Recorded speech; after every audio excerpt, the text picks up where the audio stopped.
The legalization of cannabis is making headlines around the world. And that begs the question, what does a future post-legalization look like? And more immediately for us in Australia, how do we want to approach this?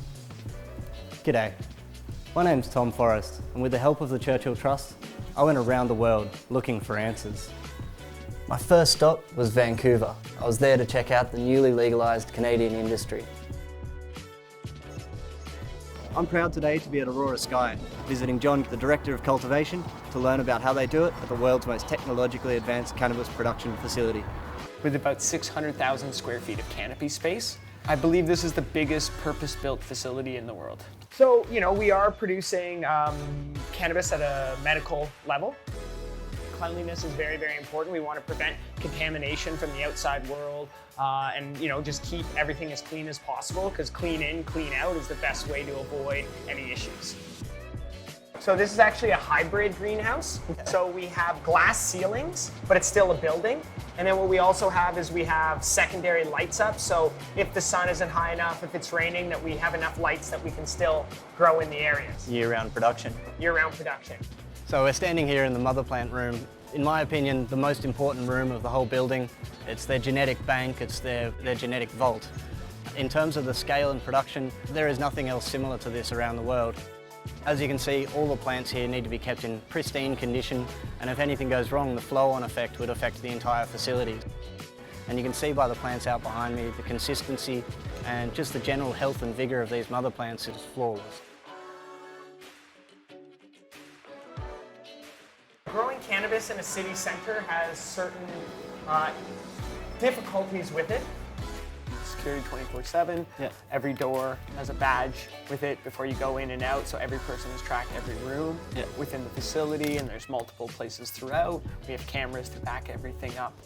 Also on top of it, one thing, believe it or not, is cannabis smells.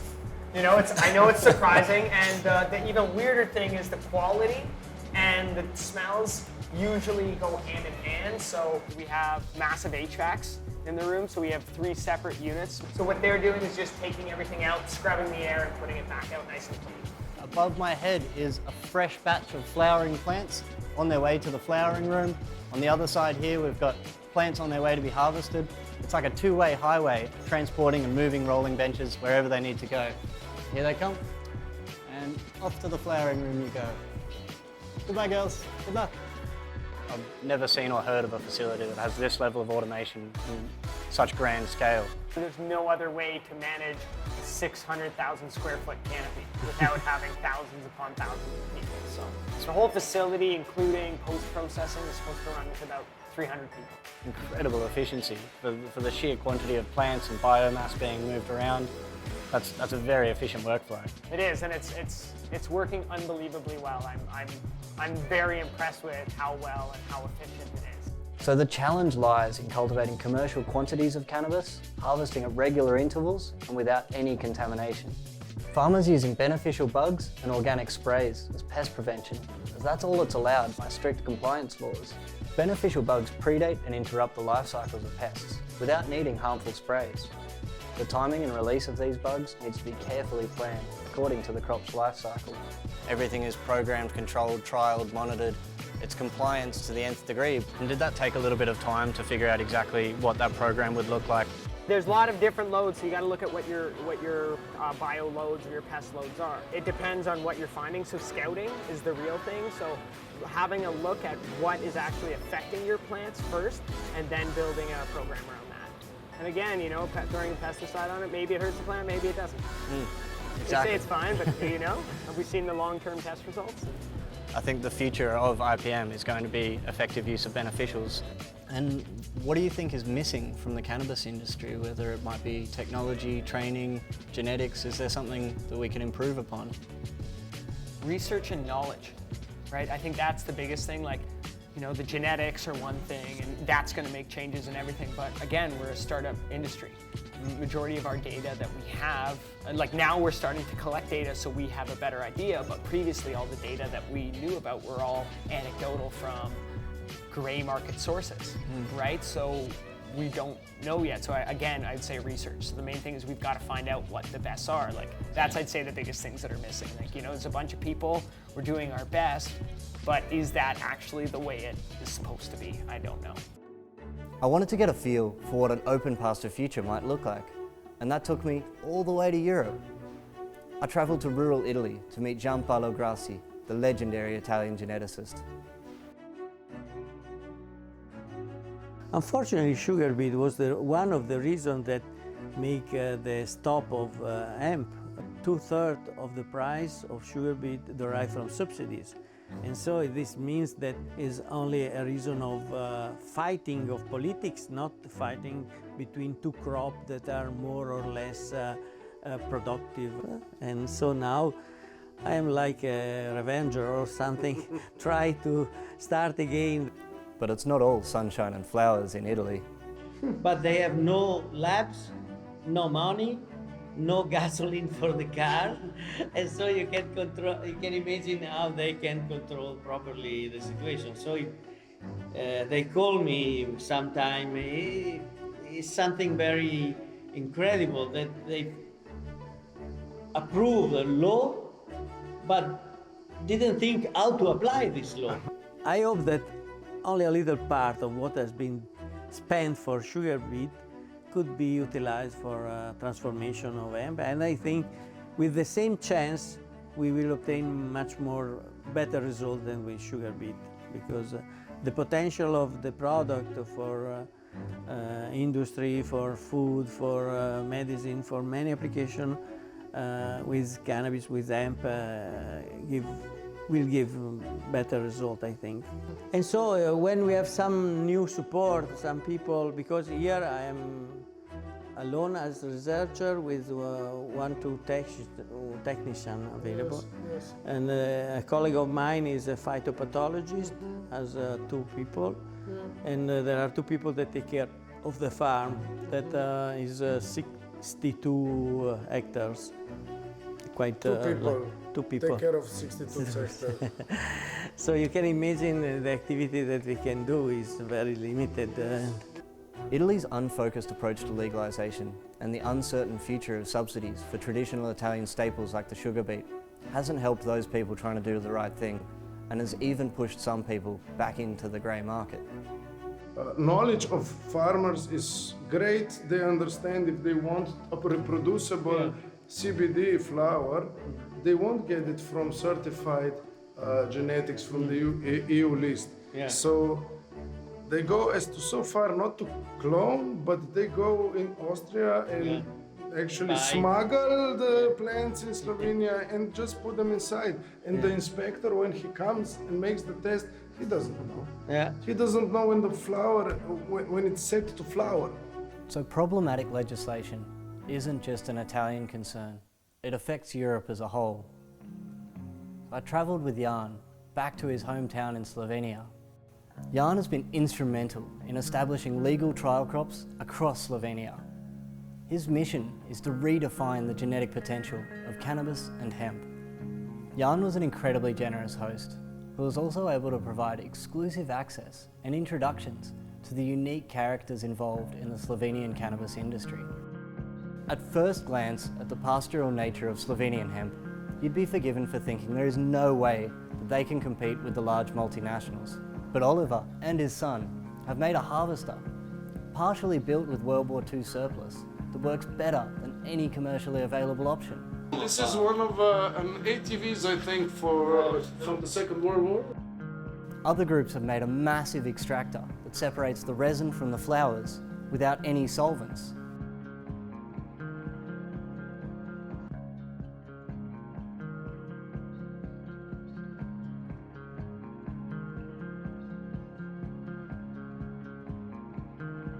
But their inventiveness isn't just limited to cultivation and processing.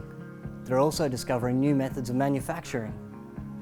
One local scientist, who for his own protection must remain unnamed, has developed a way to make CBD water soluble, a world first. So this is one special thing.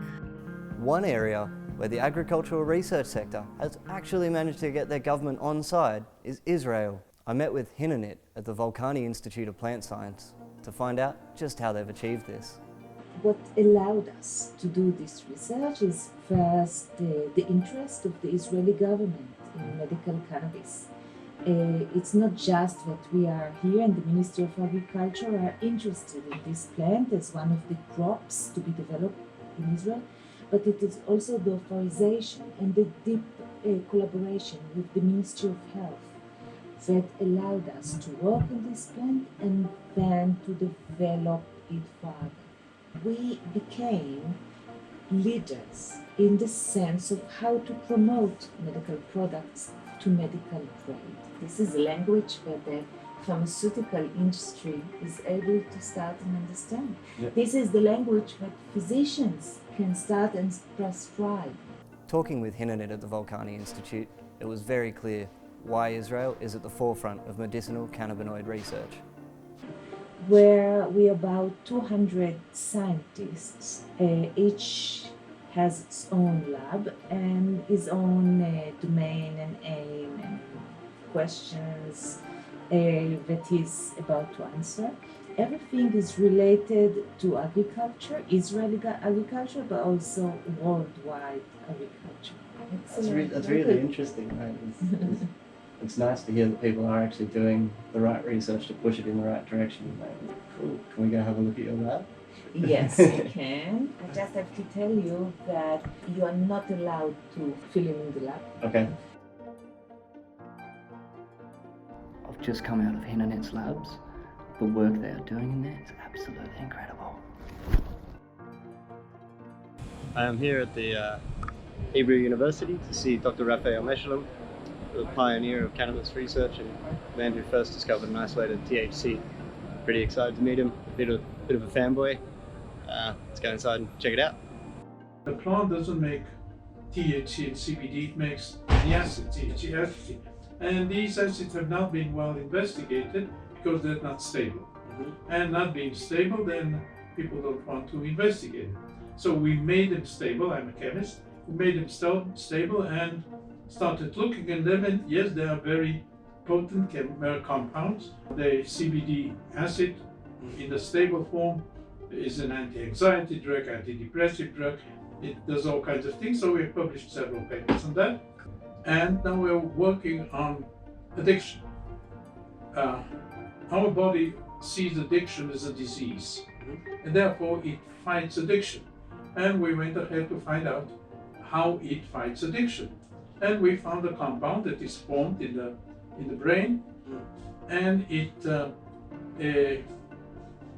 were testing it on nicotine addiction, and definitely it blocks nicotine addiction and blocks the withdrawal symptoms of nicotine addiction. Sign me up, please. And opiate addiction. That's amazing. So we have moved ahead from the plant to endogenous cannabinoids and anandamide-like compounds. We always think of medicine as going ahead very fast, which of course is true 100 years ago. When insulin was discovered, it was given to humans rapidly and became a drug within a year. We discovered anandamide 25 years ago. It has never been administered to a human. Because practical access to cannabis is so restricted and policed so heavily, it's hindered the development of a more diverse and open industry and all of the benefits that would bring. In order to get a compound into a human, one needs to spend many millions of dollars. And of course we can't do it, and the companies don't want to do it, so it has never, although it is an excellent compound, it's an outstanding compound. And I see no reason why it should not be administered and so on. We know a lot about it. They have been, our paper has been cited 6,000 times, and so there is a lot of knowledge on anandamide. So this is another facility that my access has been revoked, and I've been told if I try to film, I may be arrested. And it is this incredibly restrictive attitude across the industry over here that's really hindering growth. Coming home, it's clear that the industries around the world are reflections of the policies and laws from which they sprouted. And if we don't get this right, people won't take it lying down.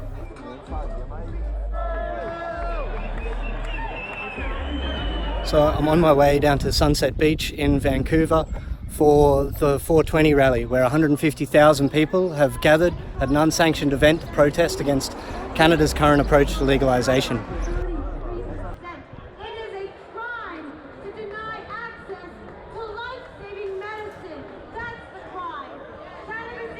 I sat down with one of the organisers of this event, Jodie, Emery, of Cannabis Culture. When the law has to come in and use force and coercion to force people to buy from a certain producer or force people to go out of business or go to jail, that's not protecting anyone's health or safety.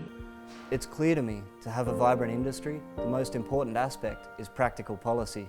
Legalization means job creation, if it's done right. You know, like it's job creation in the growing, the research, marketing, branding, development, like everything related to it. A great number of the people who made this industry possible did so under great risk, great duress, harm, jail, and perhaps even worse. And they need to be, like, if it was truly fair, they would have an equal opportunity to the police officers that are now selling pot. Cannabis is a unique industry. I said for years, this new cannabis industry isn't new. It's not like they invented the internet or like some fresh new product. Like, this already exists. And you can't create a new industry without recognizing those who are the roots of it, the grassroots. The future I want to see includes medical access and collaboration between industries. One that fosters innovation and discovery while protecting the small, independent communities and giving those most affected by policy a say in shaping it. I'm Tom Forrest. Thanks for watching.